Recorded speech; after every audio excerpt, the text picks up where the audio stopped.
On a parlé des recrues de Kalea, qui est un centre d'instruction où des formations se faisaient.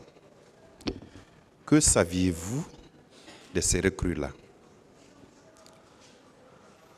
Leur mode de recrutement, combien de temps devait durer la formation? Qu'en savez-vous? Merci, monsieur le procureur, pour la question. Cette question, je vais juste essayer de dire quelques mots pour ne pas aussi donner l'impression de fuir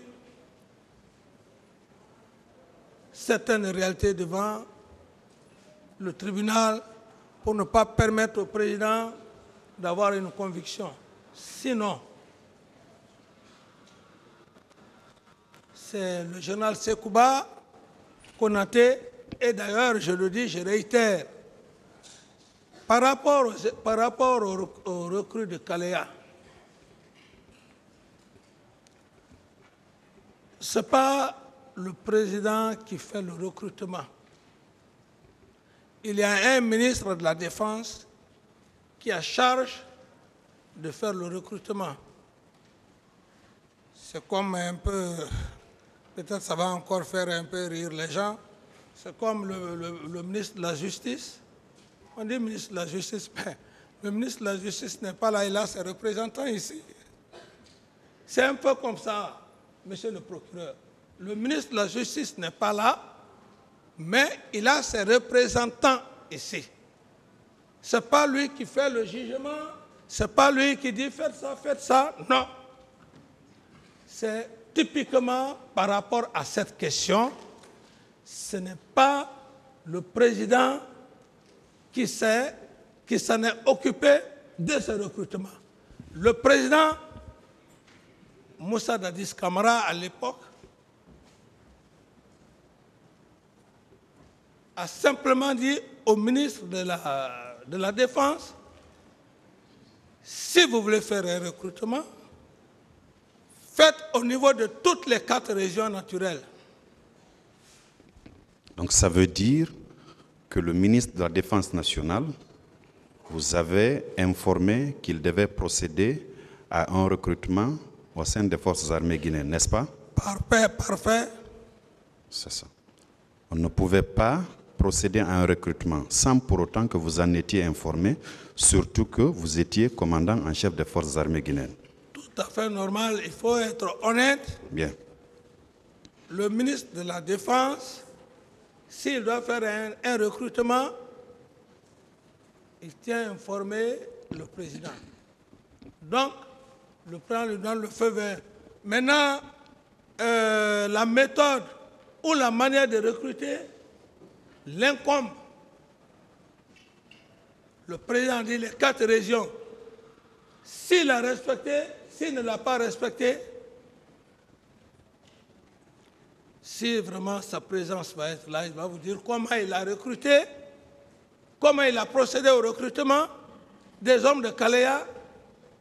Et d'ailleurs, c'est dans cette salle que je remercie d'ailleurs Dieu, que M. Toumba ait dit ici que dans ce recrutement, un recrutement, ce n'était pas dans les règles de l'art, tout ça, mais que dans ce même recrutement, qu'il a eu des quotas et le ministre de la Défense a eu des quotas. Ce n'est pas moi qui le dis. Est-ce que le ministre de la Défense nationale... Monsieur le procureur, laissez-moi aller au bout de mes idées, c'est important. S'il est satisfait, c'est bon. J'ai besoin aussi de faire asseoir la conviction du président. C'est important. Allez-y. J'ai besoin de faire asseoir sa conviction. Allez-y, j'attends. Allez-y, j'attends tout le temps qu'il faut. Ceci étant, c'est dans cette salle que j'ai appris qu'il y a eu 2 centres de formation. Kalea et un autre centre d'ailleurs qu'on dit Siam.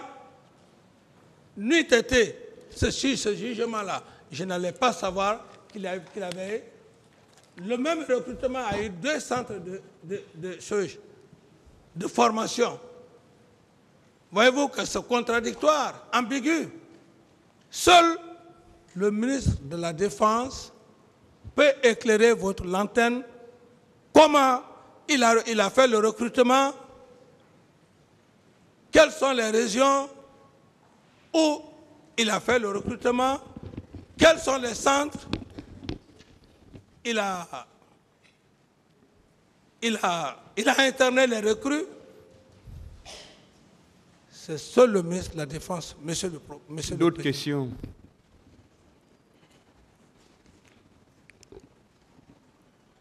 Parlant toujours de ces recrues, quand vous aviez le ministre de la Défense, vous en a fait la proposition, aviez-vous discuté du nombre qu'il fallait recruter et la durée de la formation de ces nouvelles recrues-là? Vous en aviez discuté? Non, non. Bien.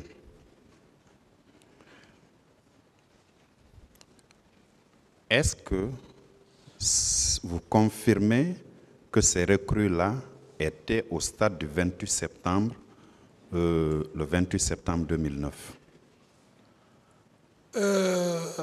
J'ai appris, à l'époque, j'avais appris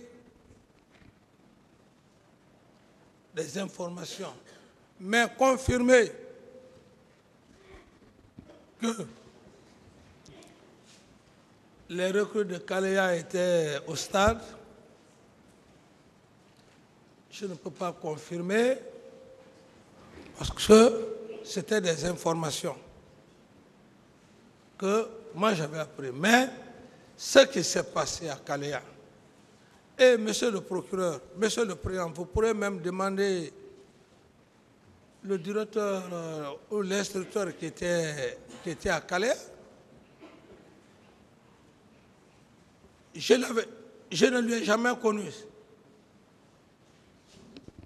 Donc vous ne connaissiez pas le nombre, vous ne connaissiez pas la durée de la formation, non. Et vous ne savez pas non plus si ces recrues étaient au stade du 28 septembre. Non. Pourtant, il a été clairement indiqué dans certains procès-verbaux que ces recrues-là étaient dans l'enceinte du camp Alpha Yaya Diallo. C'est là que vous aviez vos bureaux et c'est là que vous aviez votre domicile. Et ces recrues-là auraient quitté ce camp dans des bus arborant des tenues Chelsea et elles ont été acheminées au stade du 28 septembre. Est-ce que vous confirmez cela? Monsieur le procureur, je ne confirme pas ça. Et d'abord, si vous faites juste un transport judiciaire sur le terrain, avoir mon bureau, il n'y a pas un bâtiment qui est là, que je pouvais rester dans mon bureau, voir les hommes. Donc, je ne confirme pas, je n'ai pas vu des gens. Et d'ailleurs, ce que les gens oublient, la fonction d'un chef d'État, les gens pensent que tout ce qui se passe autour d'un chef d'État, il est censé être informé. Il faut l'assumer pour le savoir. Vous pouvez être là. On prend un de vos proches. Si vous n'avez pas la chance, après peut-être 2 à 3 mois, 4 mois, on vient vous dire qu'il a trouvé la mort parce qu'il y a ceci, il y a cela, qu'on place des arguments. J'ai pris l'exemple sur le colonel Ibrahima Sori Bangoura et le colonel Vivas de Manto-Ramo qui ont séjourné au camp Alpha là-bas. Pendant plus de 2 à 3 mois, je ne suis pas informé. Quelle était l'utilité de vos services de renseignement dans ce cas? Monsieur le procureur, disons Vous étiez chef de l'État Je quand suis même. quoi, je vais juste vous Vous dire. étiez commandant en chef des forces armées, président du CNDD, président de la transition quand même. Je suis d'accord avec vous, monsieur le procureur. J'ai dit, il faut juste avoir la chance d'avoir des hommes, le service de renseignement, des hommes qui soient honnêtes avec vous. Sinon, vous êtes cuit. Sinon, vous êtes cuit. Moi, la chance que j'ai eue, par exemple, à cet petit exemple-là, c'est Madame la gouverneure, Jeanne Mawa, n'eût été elle, le colonel Vivas allait mourir en prison et peut-être on allait le tuer. Même Ibrahima Sori Bangoura bis, on allait le tuer en prison. C'est grâce à cette brave femme qui est venue me voir dans le bureau. Pendant combien de mois je ne suis pas informé? Il me dit, est-ce que Abouré, tu sais que comment dirais-je, notre ami en prison. Bien. Ce sont des ça, mais les gens pensent qu'être président, alors voilà, non, c'est pas ça, monsieur le procureur. Même là où vous êtes, monsieur le procureur. D'autres questions? Parlons du camp de Kalea. Je veux que vous compreniez. Je veux bien vous comprendre. Que je suis mordu sur ça, on m'a dit que ce n'est pas mon problème. Une autre question. Parlons du camp de Kalea. Je ne m'énerve pas. Le camp de Kalea. Oui. Vous avez dit également que vous ne contrôliez pas ce camp. Pas du tout.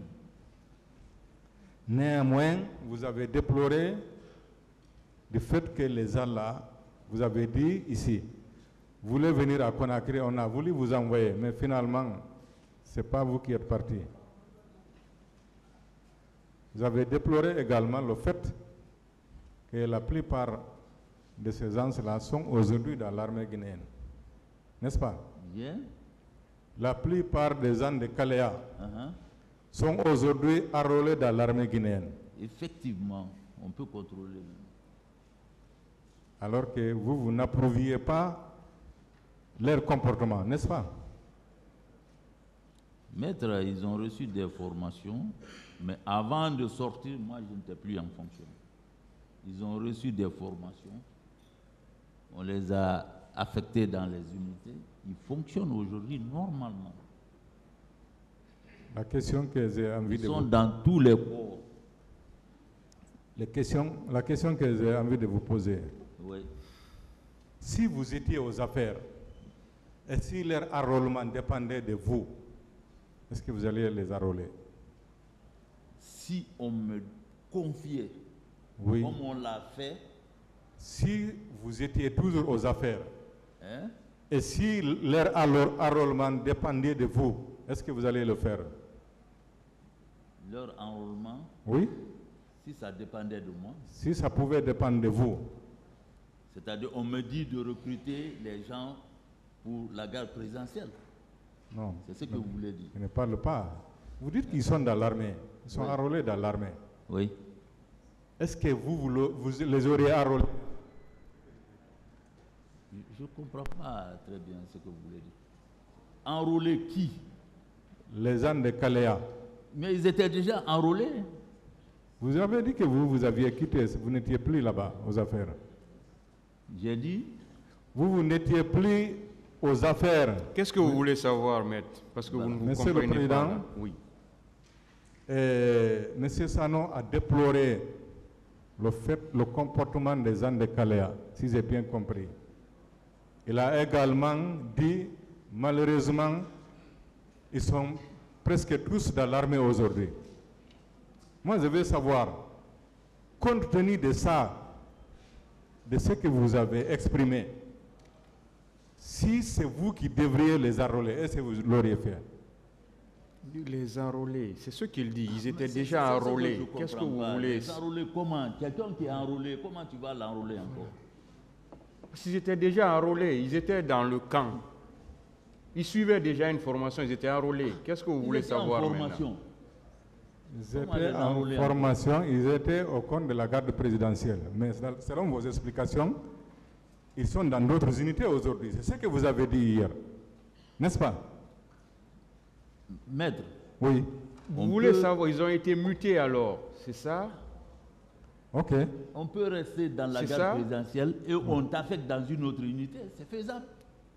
On voit. Ça peut se faire.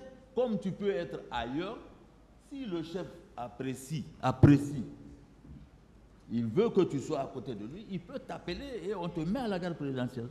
Tout ça, ça peut se faire. Est-ce que mais si c'est de votre volonté, on peut affecter ces gens dans d'autres unités? Je ne sais pas là où vous voulez en venir, mais je ne comprends pas ça très bien. Parce que les gens enrôlés déjà. D'accord.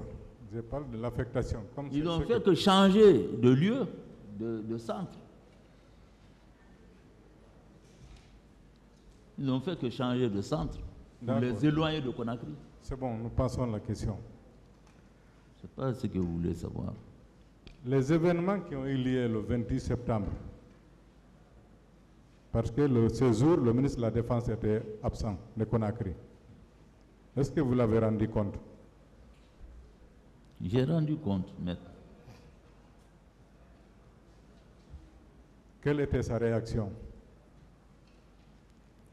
lorsque vous l'avez rendu compte? Maître, je crois que je n'ai pas de réponse à cette question. C'est votre droit. Oui. À son arrivée, à son retour à Conakry, est-ce que vous en aviez discuté? J'ai largement parlé de ça ici, maître. J'ai répondu à cette question. Vous avez parlé d'une réunion de crise au camp Samori. Moi? Oui. Non. On m'a posé la question, j'ai répondu. Je n'ai pas organisé une réunion de crise là-bas. Il n'y a pas une réunion de crise? Oui, j'ai largement répondu à cette question. D'accord. Je vous remercie, Monsieur le Président.